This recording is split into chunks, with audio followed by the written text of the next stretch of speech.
Welcome to this briefing by the Jerusalem Press Club. Our guest today is Shmuel Rosner, Senior Fellow at the JPPI, the Jewish People's Policy Forum, and more importantly for our topic, an expert on U.S. politics and the influence of American politics on our local political scene. Hello, Shmuel, and thank you so much for joining us. It's my pleasure. Okay. So just a little bit of background, the first debate in late June started a quite historic domino effect that ended with President Biden withdrawing, Kamala Harris receiving the Democratic nomination. This week on Tuesday evening, we saw a lot of people saying the tables were turned, many observers and immediate polls saying that Harris successfully put Trump on the defensive and won the debate. From our perspective, Israel featured in the debate, with former President Trump claiming that a Harris presidency would result in the destruction of Israel in 2 years. That's not very comforting. While Harris presented a position mostly in line with her party's, that is, Israel has the right to defend itself, but the war in Gaza has gone on for too long. Too many civilians have been killed. So jumping kind of right into how we play into this, we, the region and in Israel. What do you think a Harris presidency would that force Israel to end the war, either by withholding arms shipments or using other levers of pressure? Well, I don't know what Kamala Harris is going to do as president if she's elected president. Obviously, there are differences in temperament and in projected policies between these two candidates. I think that Kamala Harris, what she presented in the debate and previously in her acceptance speech at the Democratic Convention and on other occasions, is the mainstream view of the Democratic Party. They want the war to end. They want to let Israel defend itself, but also worry about Palestinian casualties and lives.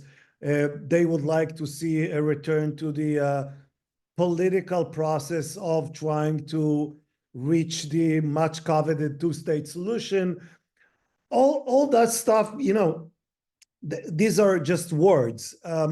We didn't see candidate Harris, Vice President Harris, presenting a concrete plan of action. We didn't see former President Trump presenting any such plan as well. His words were, if I were there, it wouldn't have happened. Okay, that's great, but you weren't there and it did happen. What shall we do now? He did not say about his ideas for the way forward. Neither did she. She said, I do not want to just call it platitudes. These aren't just platitudes. These are her sentiments, but it's not a plan. It's a sentiment. We want the war to end. Well, most Israelis would like the war to end. The question is how. What will be the result? Who's going to be the victorious party? Will Hamas stay in power? Will the hostages come back? We've seen the Biden administration repeating this same tune for the last half a year or so, and it's not happening. So what will Harris do differently than Biden? Wasn't clear from the debate. It was not clear from previous speeches. I do assume that she will try to put more pressure on Israel to end the war than a President Trump. But ultimately, circumstances on the ground will determine what she's going to really do. If Hamas is not cooperative, there's no point in putting pressure on Israel. If Israel is cooperative, again, there's no point in putting pressure on Israel. Circumstances on the ground in Gaza, in Lebanon, in other areas will force themselves on the next president. And ultimately, the policy of any administration is first and foremost a response to certain circumstances, not a predetermined idea about, whatever vague situation that we might see 3 or 4 months down the road. Yeah, no, definitely I think so. But I want to drill down a little bit deeper into some of the things that you said and also that they said. And also that we can, if we look at the kind of political scene in America and talking about these things. So let's assume for a second a Harris presidency, and then we'll assume for a second a Trump presidency. I agree. There's not a lot of details in what Kamala Harris has said. We know some of her advisors have spoken in the past, but it's been kind of very, like you say, high level discussions and not deep down drilling. But I wonder how much of a influence do you think folks like the Squad, that group of rather anti-Israel Congress people, would have on a Harris presidency, and in fact on the Democratic Party moving forward, and the keynote events those fundraisers. And also we see, a lot of discussion. For example, Tom Nides this morning said that Harris understands this war is with Hamas and not with the Palestinian people. I think a lot of people in Israel understand that this is a war with an Iranian proxy, and that this is a war dealing with Iran. How much of an understanding or conception of Iran as being part of this problem do you think that would also have in the Harris presidency? So, okay, but what you ask is a very complicated question. I'll try to give some answers, and it'll probably be only partial in its nature.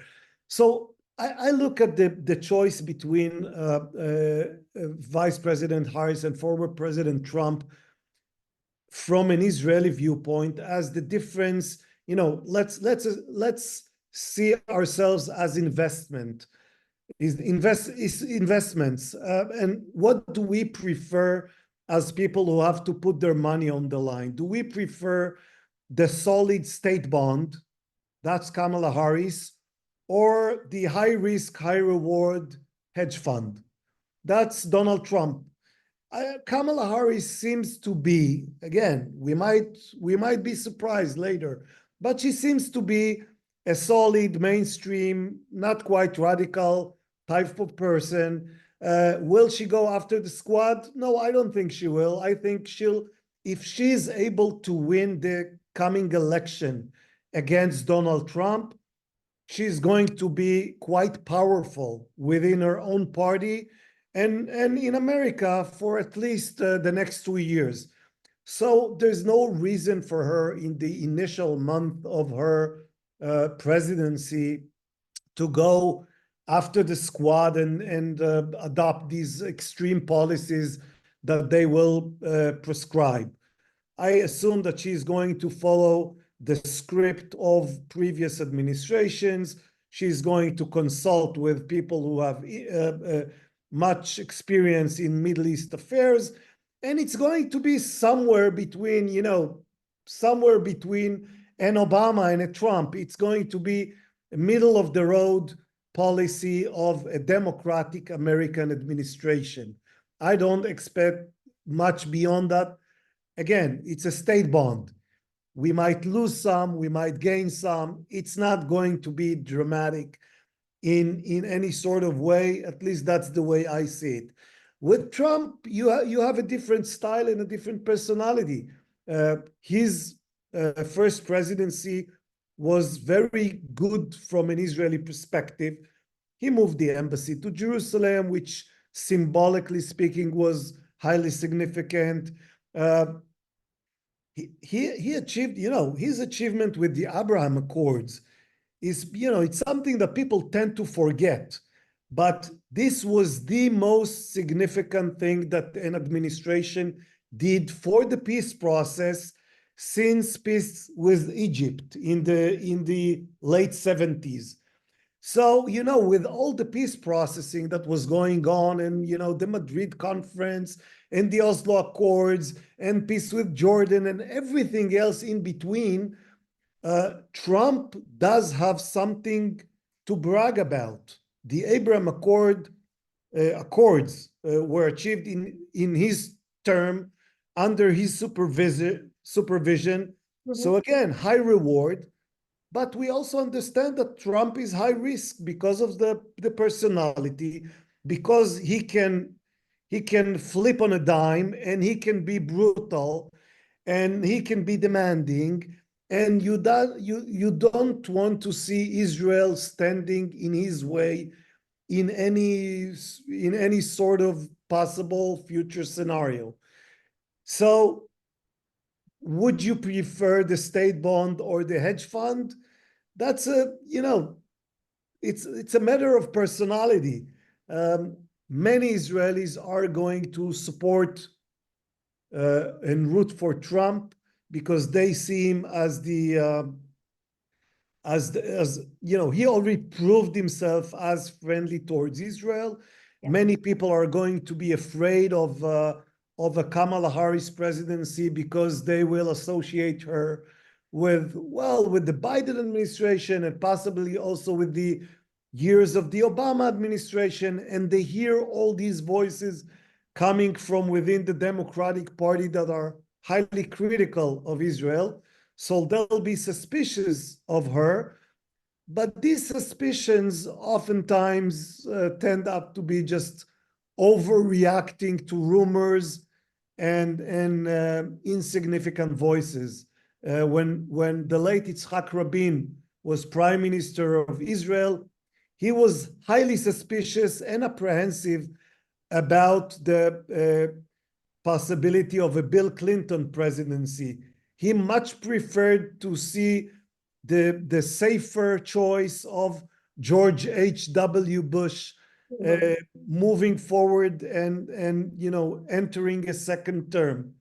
We ended up with Clinton, which proved to be a great friend for Israel and personally for Rabin himself. So we shouldn't always presume that Israelis know in advance what's good for them.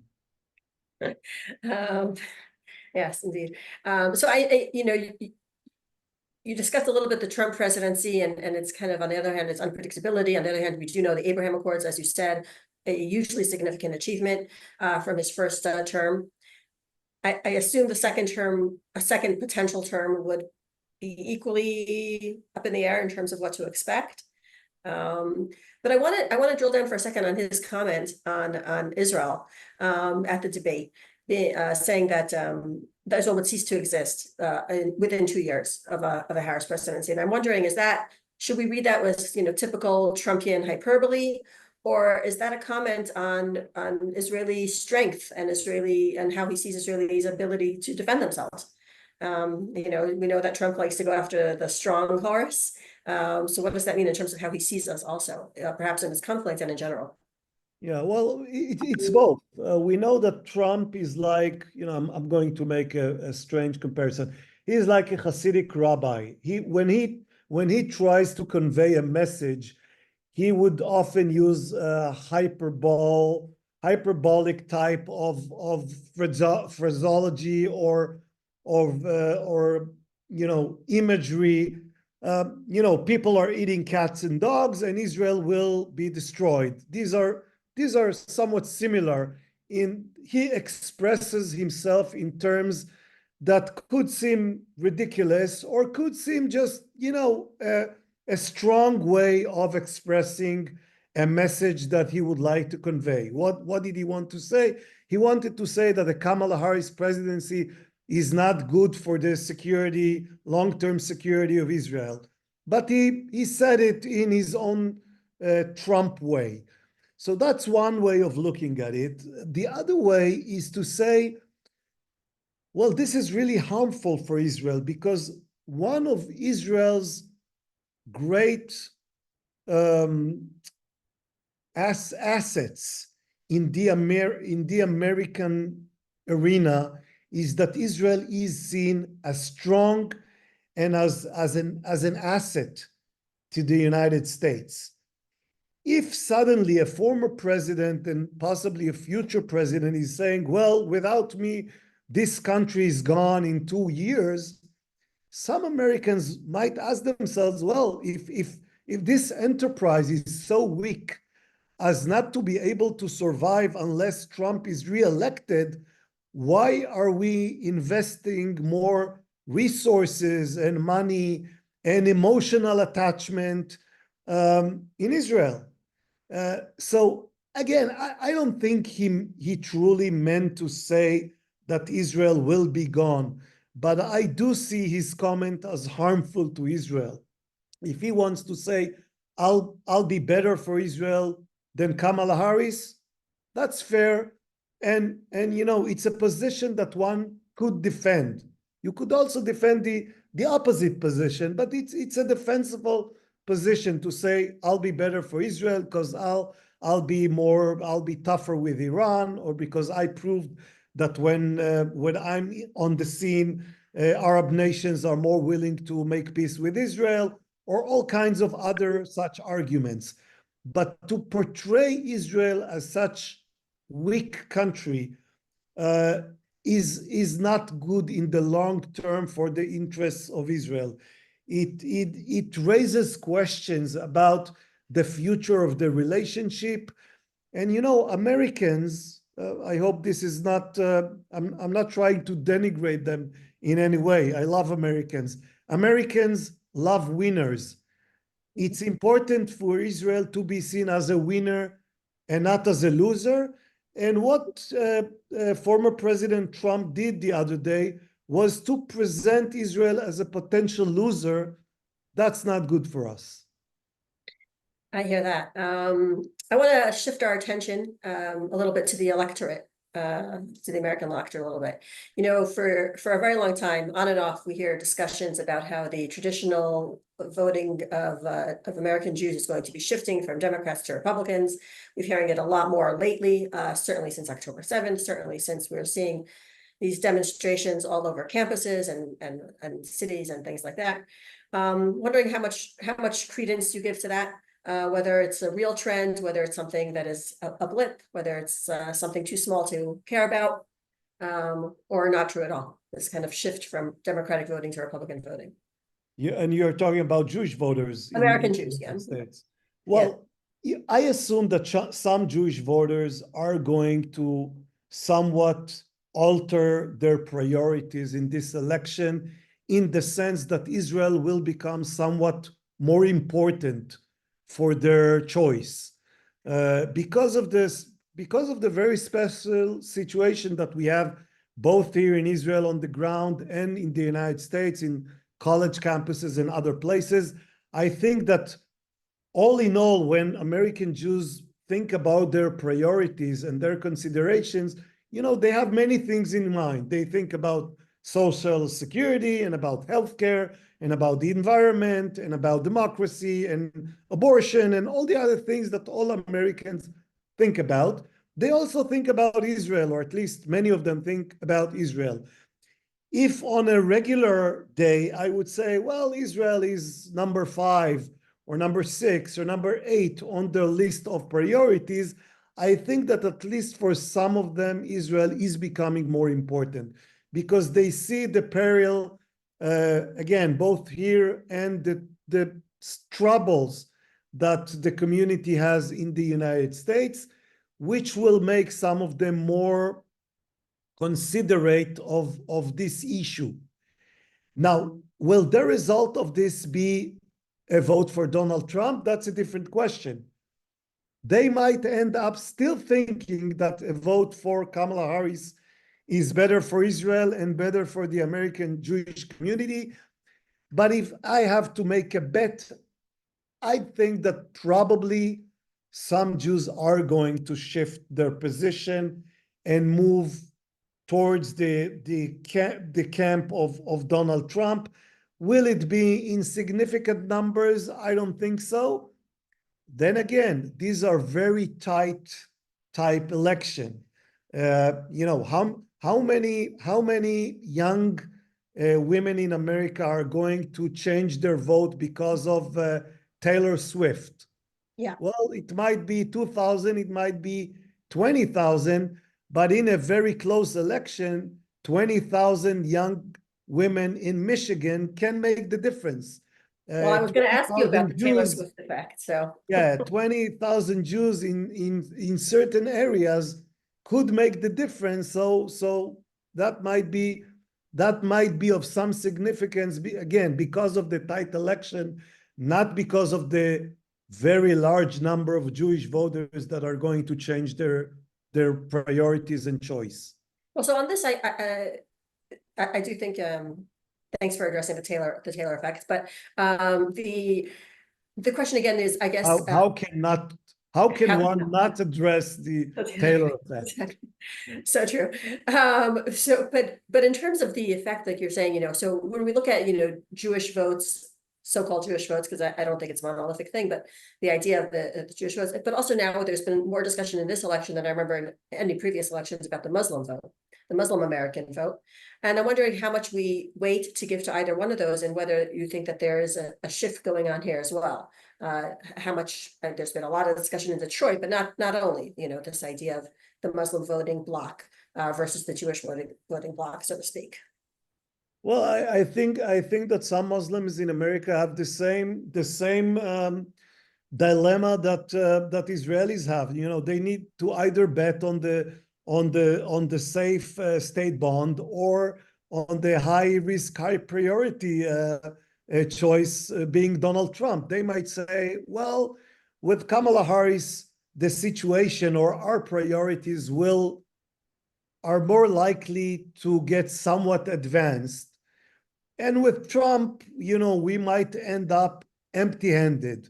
On the other hand, they might say, well, we know that Trump can be aggressive, and if at some point he decides that the war needs to end now, he will make it much clearer to all parties involved, and they will have much more difficult time refusing his request/demand to end the war.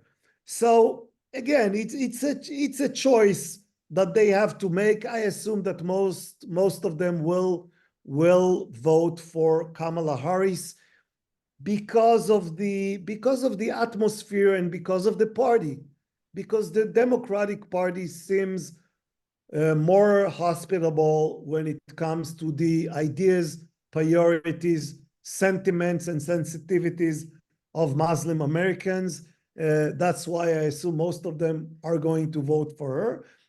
And I think that we also see Kamala Harris making more of an effort to win over their vote. She's trying harder to get their vote. For Trump, I think, he wants to get their vote, but you don't see him trying to walk a very fine line between Israel and the Palestinians in this attempt to be acceptable to both pro-Israel voters and more critical of Israel voters. He's just saying what he said before. He's not trying as hard to win over their vote. Just a few more questions, and then we'll let you go. One question that we have here is, so in terms of this, potential shift in voting for the American Jewish community, do you think that would make a difference if it was not Trump running, if there was some theoretical other Republican, or in future elections, when it's not Trump, when it's somebody else in the Republican Party, would that make a difference or a dent in the traditional Democratic voting bloc?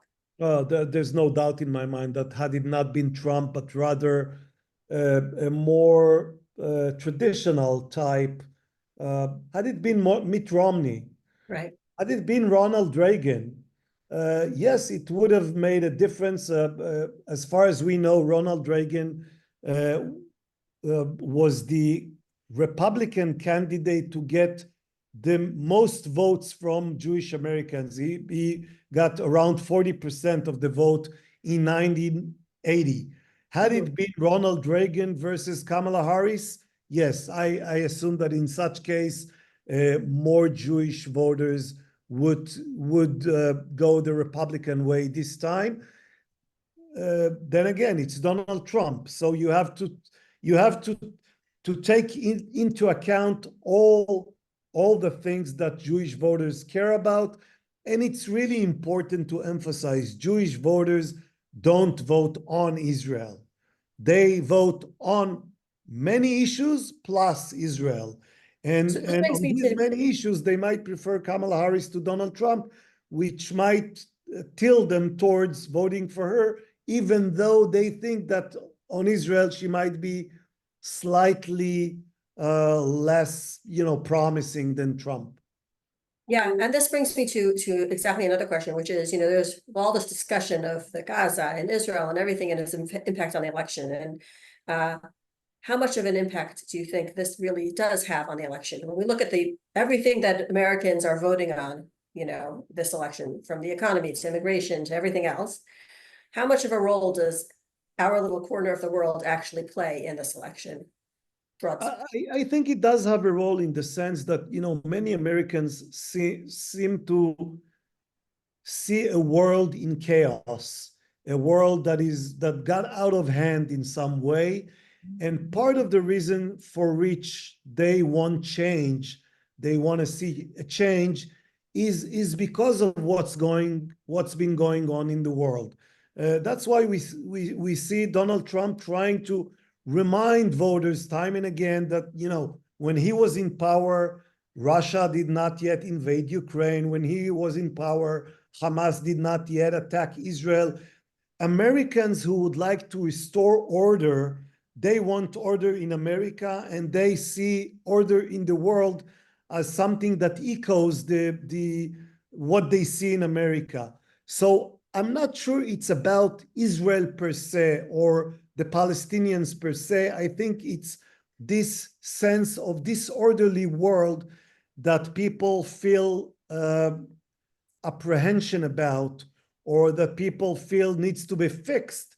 And if they look at Donald Trump as someone who might be able to fix these troubles, it's because in his term, the world, well, seemed somewhat quieter. Again, you can give him credit for that, or you can think it has nothing to do with him. But the fact of the matter is that the 4 years or 3.5 years under Biden were more tumultuous on the international front, and people would like to restore order. And part of their expression of wanting to see a change is also because of what's happening here. Yeah. It's interesting because foreign policy doesn't often spend take up a lot of brain space for people during the election. That's why I say it's not Ukraine, it's not Israel, it's not the specifics of it's the general sense of chaos that people would like to somehow, get rid of. They want to restore what they remember as a more orderly world. And perhaps also because they're feeling this chaos spill into their own streets, right? With certain demonstrations and Qatar financed all kinds of things on campuses, things like that, probably making people quite nervous to see that spill over. Oh, I agree. Especially speaking here just on the day after the anniversary of 9/11. Certainly that's one thing. Just one quick question, I suppose, that I want to end with, just in case let me just check if there's other questions here. I see not. So just one last question, which is, how much of an effect do these debates, taking aside the previous debate, which had an enormous and outsized effect that I think is just not normal, but how much effect do these debates have on any election or campaign, generally speaking? Well, as you said, the previous debate was an outlier. We don't usually see a sitting president, push to the side within 7 minutes into a debate. Most debates don't have huge effect on the election. They might change the numbers for a couple of days, and then and then there is a regression to the mean. People go back to where they were before the debate. This election might be an exception again because of the tightness because of how close it is. If the debate had impact on 0.1%, would that matter? In most elections, it wouldn't. But in this election, who knows? The difference in Georgia might be 0.1%. And in such case, you could say, well, it's the debate that made it or broke it. I don't think the debate is going to have a huge impact on the ultimate outcome. The debate is also early. We're still in September. There's still time to go before election day. I don't see the candidates having another debate. So this one debate and the time we have until election day, I would tend to say it's not going to have a huge impact. Then again, in this election, small can be significant, and small impact is always a possibility. Okay, well, that brings me to a couple more questions before I let you go then, for real. Small can have an impact, you're saying. So, are there others who have perhaps other potential third-party candidates who are coming up? That would just be like a diversion to fending off some voters? And I guess my last question would be, so do you have a prediction 2 months out? Do you have a prediction on or 3 months out? The only answer I give for people with such question is, if someone tells you that he knows who's going to win the November election, he's a charlatan. Stay away from him.